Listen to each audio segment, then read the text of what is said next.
So that was how we bribed her to get here. Thank you.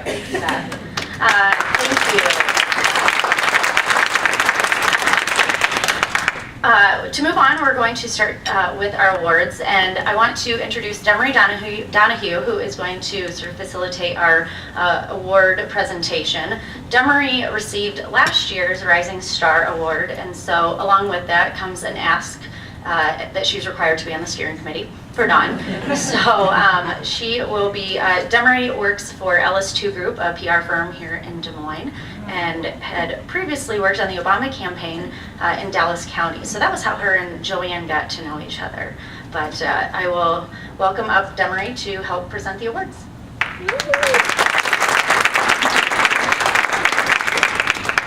Hello.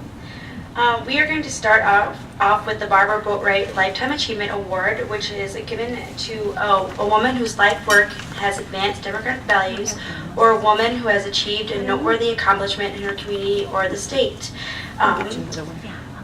Unfortunately, one of our award recipients is not going to be making it this evening, so Joanne Zimmerman will be accepting that on her behalf, but I am going to go ahead and introduce Senate President Pam Yoakum to hand out the awards for the recipients.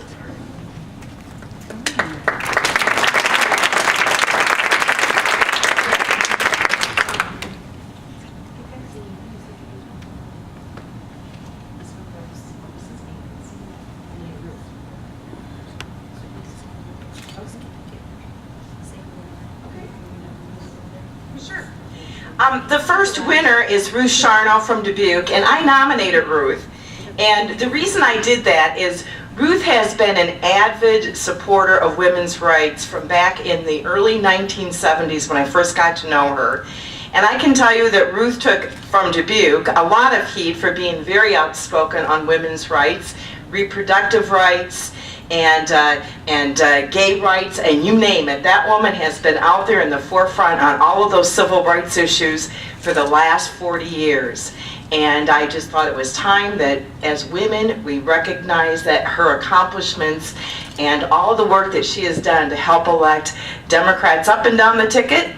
But of course, she's been one of my strongest supporters over the many, many years that I've known her. So I was very pleased to nominate her and be able to present this to our Lieutenant Governor on her behalf. Just a short comment about Ruth Charno, who I met in 1990 when I was running for governor and didn't make it. But anyway, here's a toast to Ruth Charno, because she's an old warrior, one who has carried the torch, like this torch, for women for a long time, and she will continue. So thank you for recognizing her.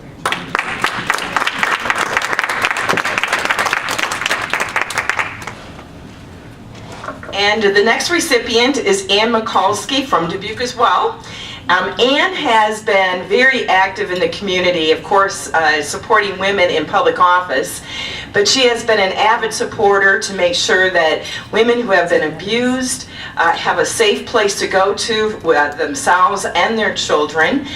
She has also been just out there in front on all the mental health issues, and as a member of our city council, she led the way on, I couldn't begin to tell you the numerous issues that helped improve the quality of life for women and children in Dubuque. So I was just very honored to nominate her and very happy that Dawn is recognizing her today.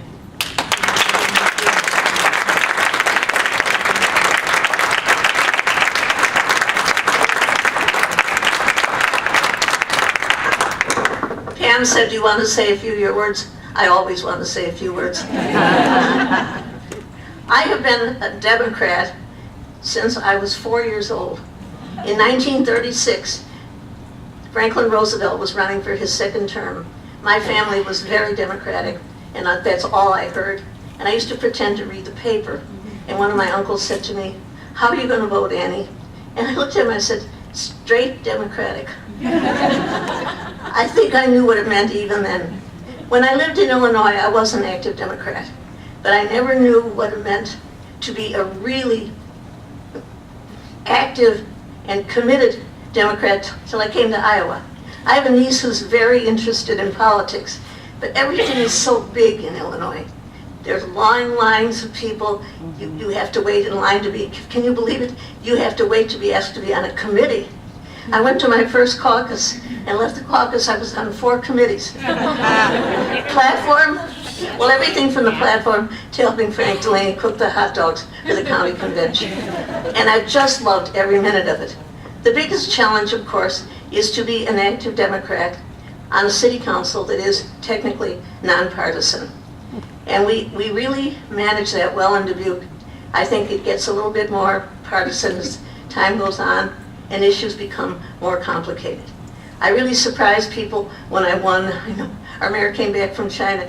He said, I can't believe it, that damn social worker got elected. So I did. I loved it for 12 years. I was on the Housing Commission 5 years before. I'm still on CDBG. I'm 81 years old, and I try to be as active as I possibly can. I love being a Democrat. All right.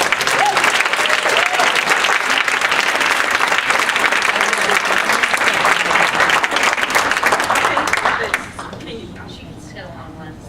Okay. You want to run for me? That was a really good speech. Get in front of the screen. And then do the first one will be good. Yeah, sorry. Now we'll go.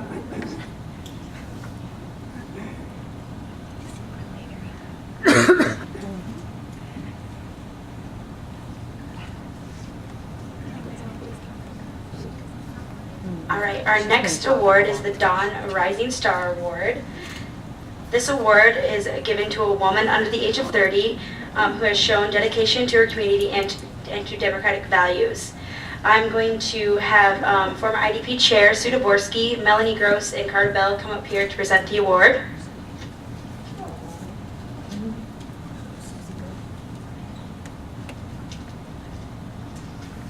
Hi everyone, I'm Carter Bell and I have the great honor of nominating and presenting this award to my best friend Catherine Valdi. I'm a student at the University of Iowa, and Sue Dvorsky and Melanie Gross nominated Catherine as well. Catherine's from Coralville and she is a senior studying political science history and getting a certificate in sustainability. She's the daughter of Mike and Jill Valdi. Catherine has always been a supporter of Democrats and women. She interned with Congressman Loebsack, and she volunteered in the 2010 midterms and even became the last-minute field organizer during GOTV. She's been the vice president and the president of the University Democrats, and she was president during the 2012 election, which was really crucial, obviously, in getting the Iowa vote for President Obama. She's been involved with student government for 4 years. She was Freshman Center of the Year. She was the Governmental Relations Liaison for 2 years, and this year she's Student Body President. And this is the first time in 10 years that a woman has been the University of Iowa Student Body President.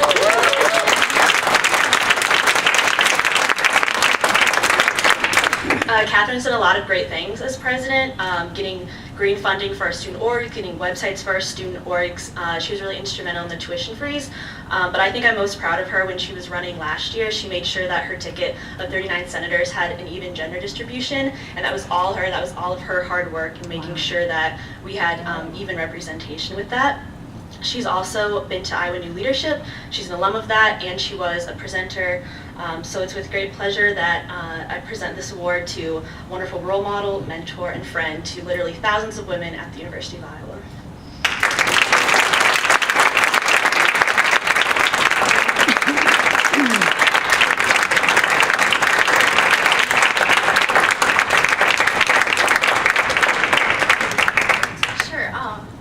Wow, I don't really know what to say now, but I feel so honored to be here, to be in this room with all of these women who have inspired me since I was a kid. I remember I first met Joanne when I was like 10 years old, and I grew up with one of her granddaughters, Stephanie, and we went to the bookstore and found this like A to Z history of Iowa, and Stephanie was so proud that the Z was for Zimmerman, because Joanne was the first female to be elected lieutenant governor in the state. And there are just so many people who have served as such great mentors and friends who push me, and I don't really have anything else to say. Thank you so much.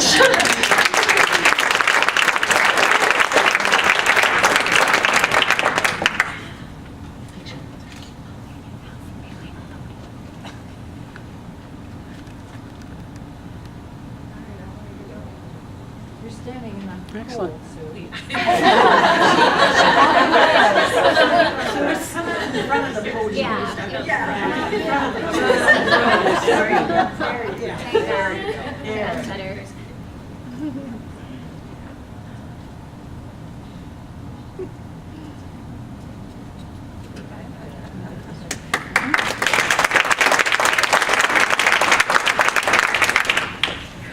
And now that you have that award, obviously, we will want you on our steering committee.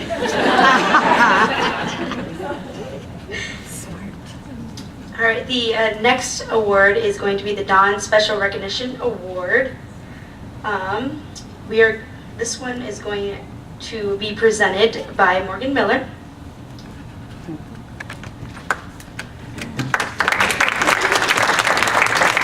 Hi, my name is Morgan Miller, and I am very honored to get to present the Special Recognition Award to Kim Weaver. I've gotten to know Kim very well over the last few years. I work for AFSCME, and Kim is a very active member of her union, AFSCME, and is an officer on our political PAC. She takes union leave when election time rolls around.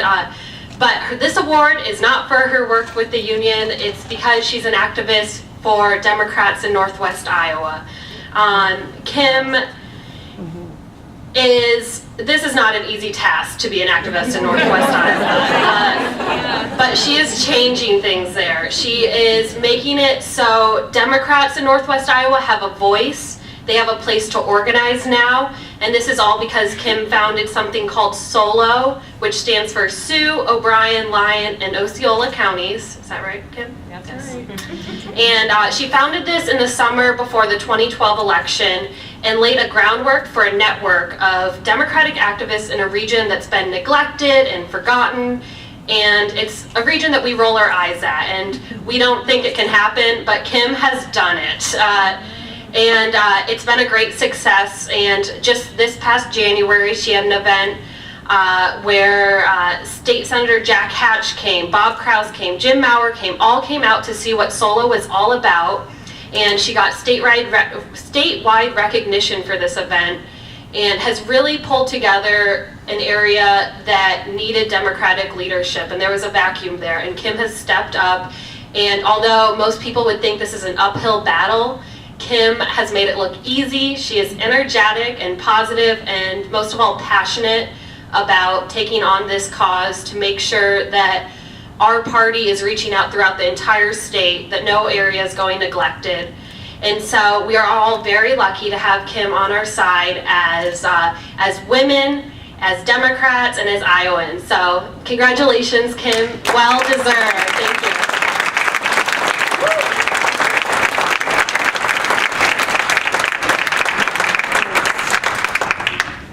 Oh, I'm not used to this many Democrats in one spot at one time. None of us do what we do for the recognition, but it's certainly nice to get it. And it's kind of what fuels our batteries and keeps us going in those times when we think that it is this uphill battle. And in Northwest Iowa, we're pretty much outnumbered 3-1. But I wouldn't be here today if it weren't for the fact that I've been very motivated by my 3 Democratic women heroes. The first is my grandma Lucy. I'm gonna get teary-eyed here. She was chair for West River Democrats in South Dakota. And it was rumored that you didn't get elected West River unless you had Lucy on your side. The second is my mom, who some of you probably saw parking cars in the rain at the Harkin Steak Fry with me last fall. But I still chuckle about how she told me about how she wanted to get a group of her old lady friends, her phrase not mine, to go to Occupy Wall Street. But she thought second of it because she was worried if she got tasered by the popo, it'd stop her pacemaker. So most people don't doubt where I get my spunk. But my third and biggest hero is my daughter, Corbin. She's doing medical outreach with migrant farm workers in Eastern Washington State right now. And she's coming back this fall to start medical school at the University of Iowa, and looking forward to being active with the Johnson County Democrats. She's fluent in Spanish because she has a heart for immigration reform. And as much as I'm proud of her for that, my proudest moment was when she attended the 2012 caucus with me, which may not seem like an odd thing, except for in O'Brien County, The only way you're a Democrat and a Weaver is if you're divorced from a Weaver. So when she registered to vote, just like most Weavers, she registered as a Republican. But she came to the 2012 caucuses with me, telling her brothers, don't tell grandma. Weaver, not my mom. And so after she signed over from a Republican to a Democrat, I asked her, why are you doing this? And she said, Mom, given the values you've taught me, I cannot in good conscience vote for any of those people. So,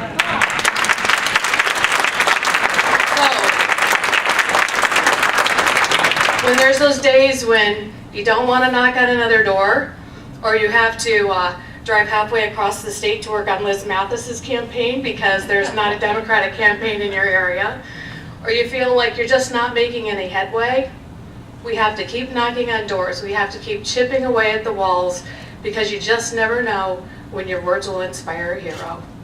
Thank you.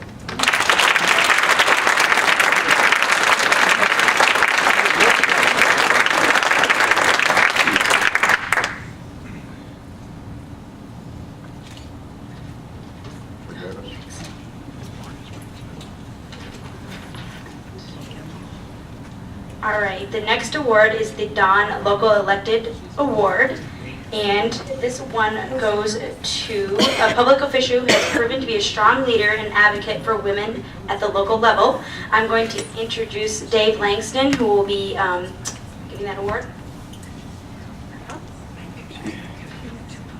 Well, you heard just a minute ago, what a great night to be with a bunch of Democrats. Is this awesome? I love it when I pull into a place and the bumper stickers are all bumper stickers. I say, yeah, I like that one. I like that one. It's my pleasure to nominate my wife for this significant Democratic award. And as I was writing the nomination paragraphs, there was a theme to me that was really resonated with my heart relative to watching my wife at work, and it was a theme of mentoring.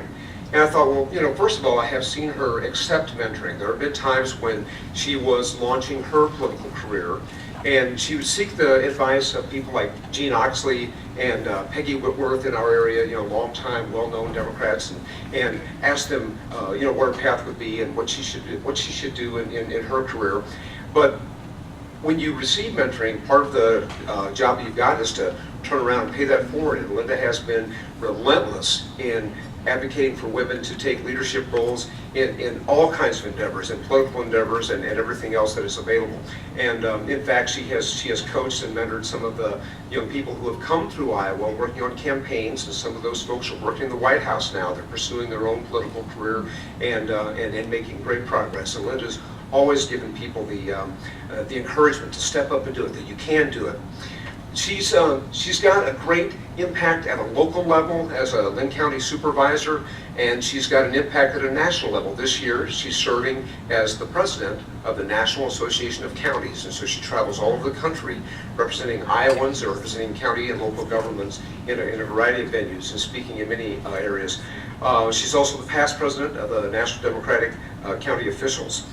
Now, Linda is someone who believes that the Democratic Party is the real party of the Big Tent. And that means that for women, 18% or even 33% really isn't where it's at. That average ought to be about 50%. You know, that's what the average really ought to be. It's a Big Tent in more than one way, because Linda was a person who's a leadership role in marriage equality, and we've got two sons that are both happily married, a straight son and a gay son. Our gay son was able to get married here in Iowa.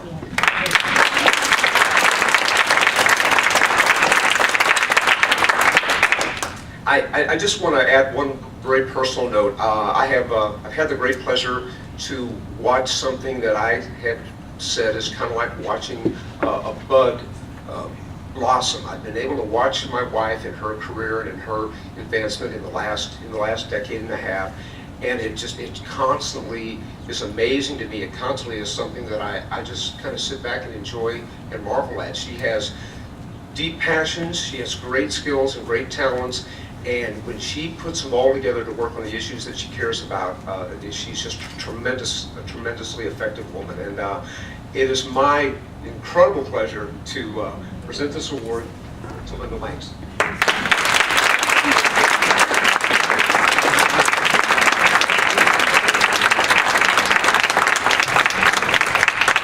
if all women had husbands like this, think about how far you could go.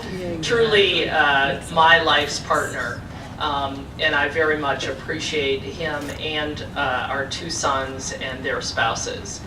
I'm going to share with you a couple of stories because I think storytelling is really the way we anchor in people some of the places we've been and the things that we have yet to do. One was very disconcerting, and that was last summer. I was about to step into my role as president of the National Association of Counties, and there were, typical of a lot of associations, it is that second vice president position that you run for. And there were several candidates. There was one woman in the race. And the realities of associations being what they are, we had nothing but Democratic people in leadership, and the Republicans were getting restless. And so one of the Republicans running was a woman. I personally thought she was the most qualified. And so in my very own caucus of Iowa, people turned to me and asked, as they oftentimes do in elections, they come to us and say, well, who should we vote for? And someone looked at me and said, Linda, don't you think it's an awful lot to have 2 women in a row? And I tried very, very hard. Now, I thought, what do I do? First of all, I'm biting the inside of my tongue because it's someone that I know, but I just could not believe that this was being said. So I looked at this person and I said, well, first, let me remind you that right after me comes a gentleman from Hawaii. So in any event, you're going to have a man before you might have another woman. I said, let me draw your attention to something else. I said, we were all just introduced up on stage. Everybody that is on the executive committee, all of the officers and all of the regional reps. You may have noticed that I was the only woman among 8 of us. So even if you elect Sally, you've got us 2 to 1. So I tried to make it a joke, but I was really appalled. I thought, oh my God, here it is. 2013, and someone is still asking this question. And that to me is what still inspires me and encourages me. When I look at the young ladies that are here, I think there is great hope for the future because of all the things that you're doing and the joy and the passion that you bring to the work that is so obvious in how you present yourselves. Now, I don't think it's any less evident in some of us who may be of an age, but here's the deal. Women face a couple of challenges that honestly men don't. You have a choice about deciding when you run. And there are a few people in our state that have run when they're younger, and I applaud them. But I will tell you that as much as, and I grew up on the south side of Chicago, so let me only say I do understand politics. Sadly, my father was a Republican, and I learned very, very early that that was not going to be the party in which I was going to be fitting. And so when I married, and based on my life, which is more of a soap opera than anybody could possibly imagine, I had to spend a lot of time growing up. Blessedly, I married this man, and I have stayed married to him for almost 40 years.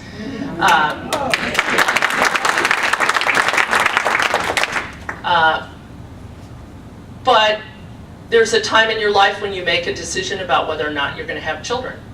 And when you make that commitment to have children, and personally for me, it was a commitment. Knowing the life that I came out of, I knew that I would commit wholeheartedly to being a parent. And that was a place I spent a lot of my time. So while I went back to work, I took time off when my kids were really little, and I went back to work when the youngest went to kindergarten. I did not run for public office until the youngest was about 14. And when I ran the first time, I defeated a 2-term Republican incumbent. And so, like you noted, Beth, some planning, some thought. But when you're a woman in this world and you think about getting married, raising a family, and trying to manage the demands of politics, I really don't know how Stacey Apple does it, but God bless her. That's a challenge that I hope that young women are up to taking on, that they get involved early. There's nothing wrong with taking a little time off to go have kids, but the fact of the matter is, it's really hard for a person like me who didn't get elected until I was 50. You know, so you actually do reasonably well, and you think about what your plans are going forward, and you know, that can be a challenge, Sally. You know, it's tough to figure out all the steps that you're going to take. But what I do know is that when women run, we all know they make a difference. I go all over this country this year, and I get to see women from vastly different places that I don't know as I ever could have imagined. I'm always happy to come home. Let me tell you, when you're in the middle of Alabama and you're in West Virginia, you think about coming home. It is a challenge, and it is an inspiration to see the women in this country make a commitment to run, to hold office in places where I tell you it is not easy. And though we may not yet, Joanne, reach the pinnacle that we have tried for, but I do believe we will reach, I am confident that women mentoring women is the way we are going to get there. So I want to acknowledge all the women that are here this evening for the work that they have done, for the women like Sue who have been recognized before, because it is by working together that we will make the difference. We all know it's a return on investment. Anytime a woman is involved in any organization, anywhere, the benefits go up. So let's keep at it. Thank you very much. I appreciate this award so much.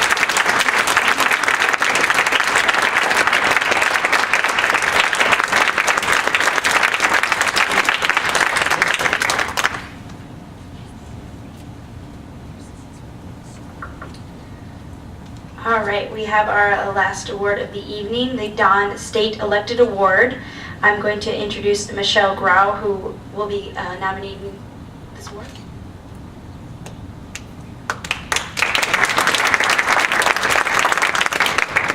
Thank you. Good evening, my name is Michelle Grau, and I'm a third-year law and business student at Drake University. And I nominate Representative Mary Masher for the Dawn State Elected Official Award. Representative Masher was elected to the Iowa House of Representatives in 1994 and is currently an assistant minority leader. During her tenure in the Iowa House of Representatives, she has proven to be an extremely strong leader. She has served on numerous committees, including the Administration and Rules, Labor, International Relations, Education, and State Government Committees. In addition to her strong leadership, Representative Masher has always been an advocate for women. She is known for organizing one of the first softball leagues for women in Iowa City and continues to advocate for women, children, and families in her role as a representative. She has been recognized for her service through the National Reading Recovery Teacher Leader Friends of Education and was recognized as Legislator of the Year by the Iowa Counseling Association. I cannot think of a more deserving candidate for the Elected State Official Award. Representative Masher has a passion for service and is truly dedicated to her position as a state elected official. I am honored to present the State Elected Official Award to Representative Mary Masher.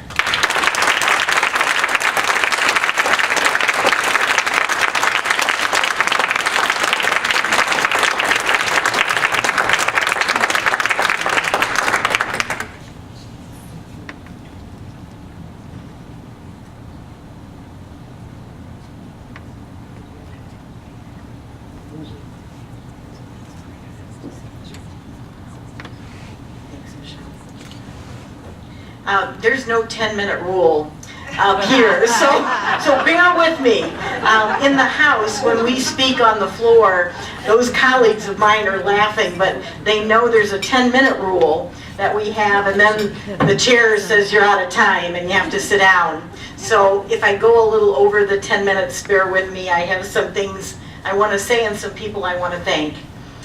First of all, Andrea was up this morning at 5 o'clock doing a telethon at 6 o'clock in the morning, and remember, it was daylight savings time, so her time, so let's give her a hand.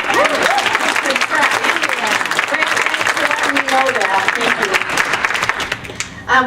I wanted to first of all thank all of you for being here.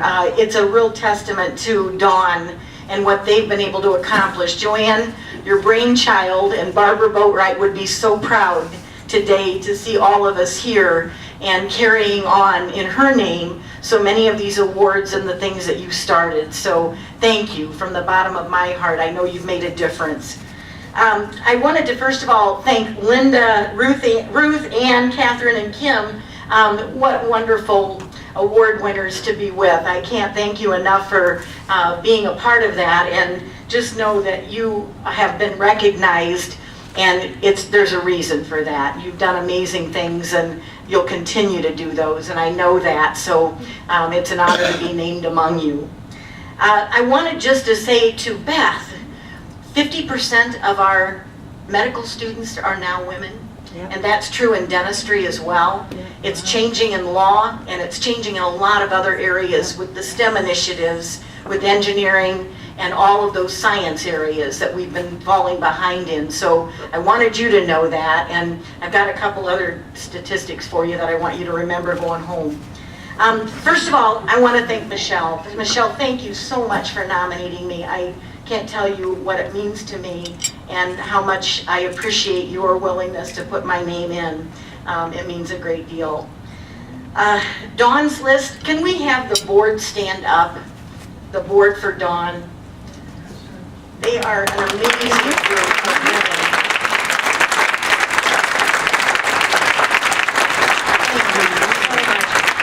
You have done an amazing job, and we are so proud of your efforts. Many of us wouldn't be here today if it hadn't been for you getting it started and letting people know that there is a Democratic organization that is working to get women elected. And that's their sole purpose. Pro-choice women, what more can we say? Many of you know I'm not a big fan of 50-50 by 2020.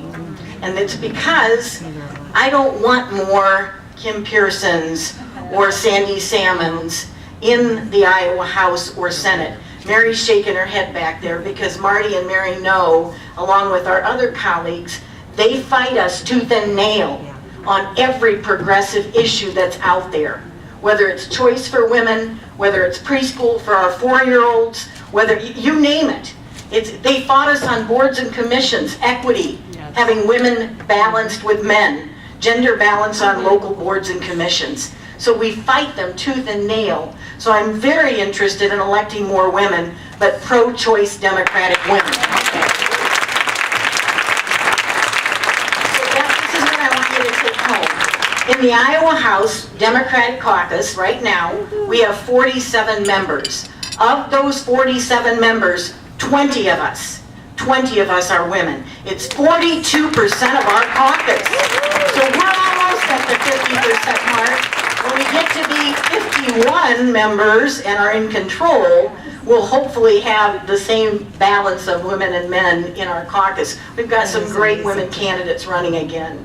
So I just wanted to mention that.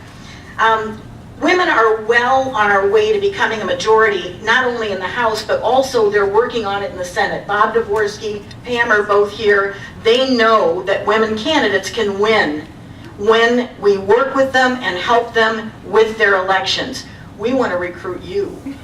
So just we'll talk to you later. We need you badly. None of us are ever elected to public office without a lot of help.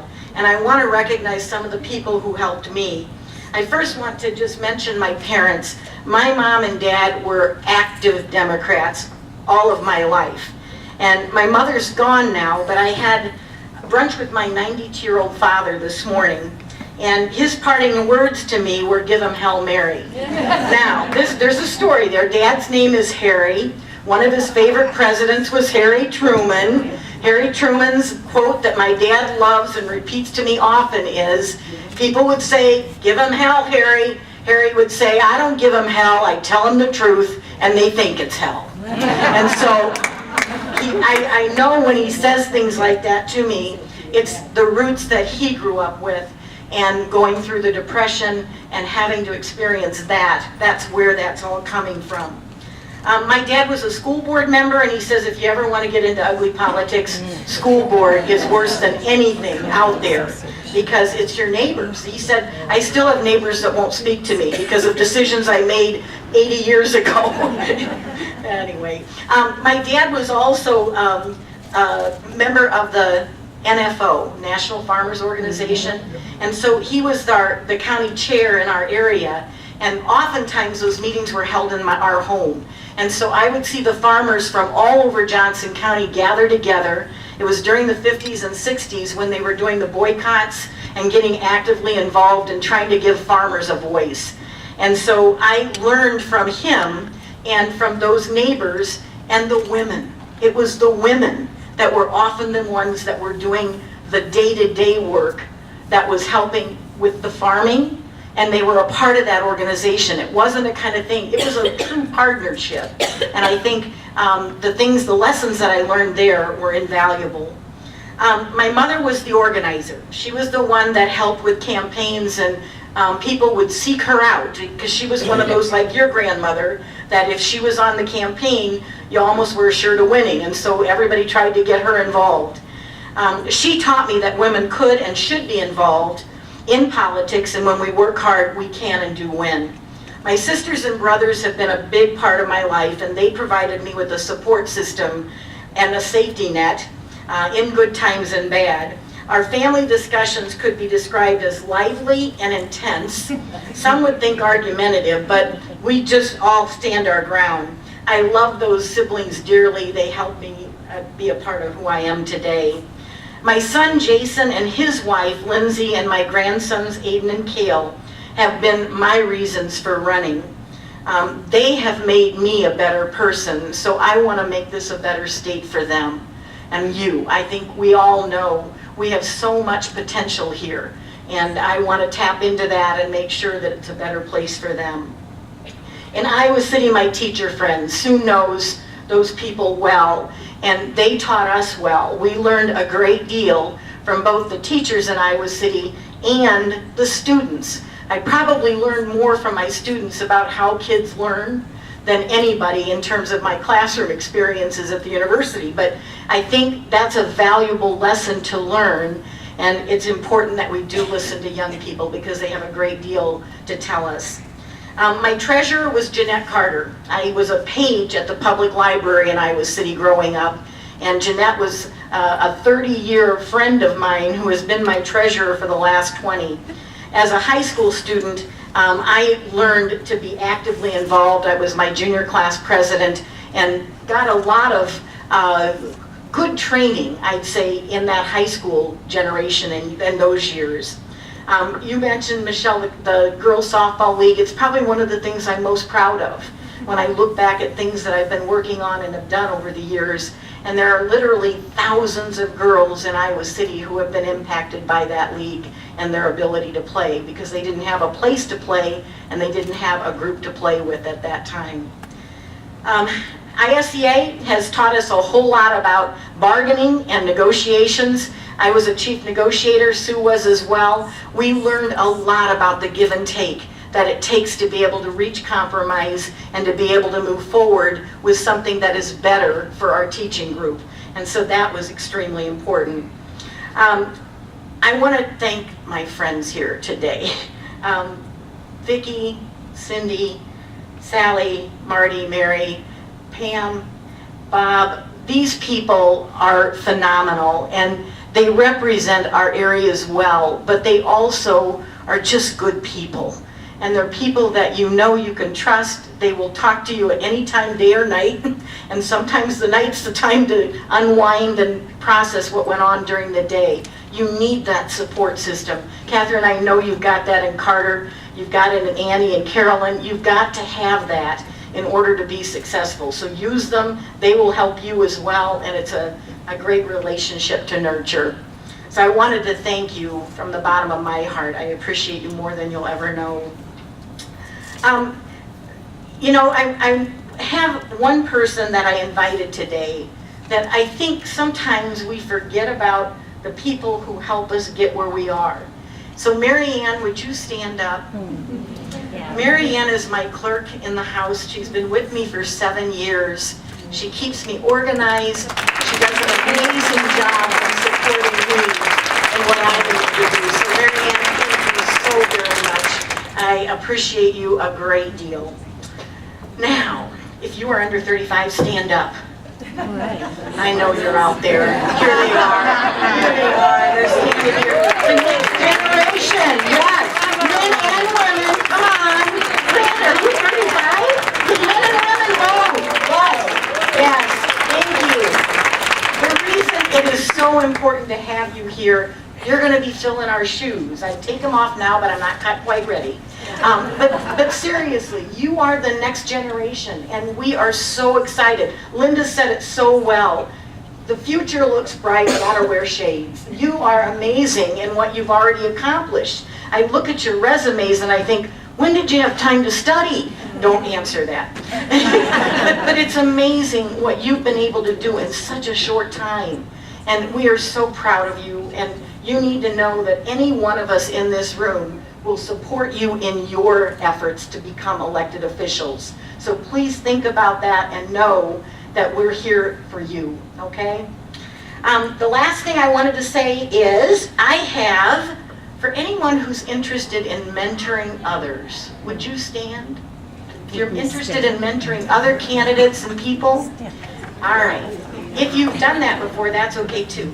I have flowers for you, and I want you to take them with you because it is so important to mentor others and to help them along the way. People helped us, and we know that. We wouldn't be here without them. And so I think it's important for you to get something that says, keep it up. We want you to continue to do that. It is so important for that next generation.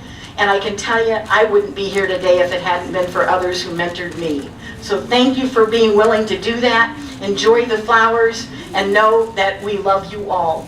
Thank you so much.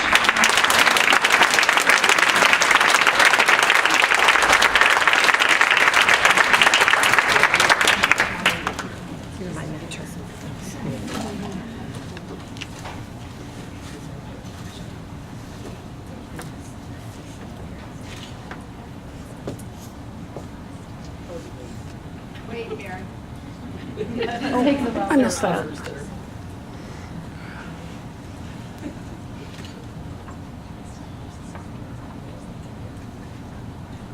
Go get them.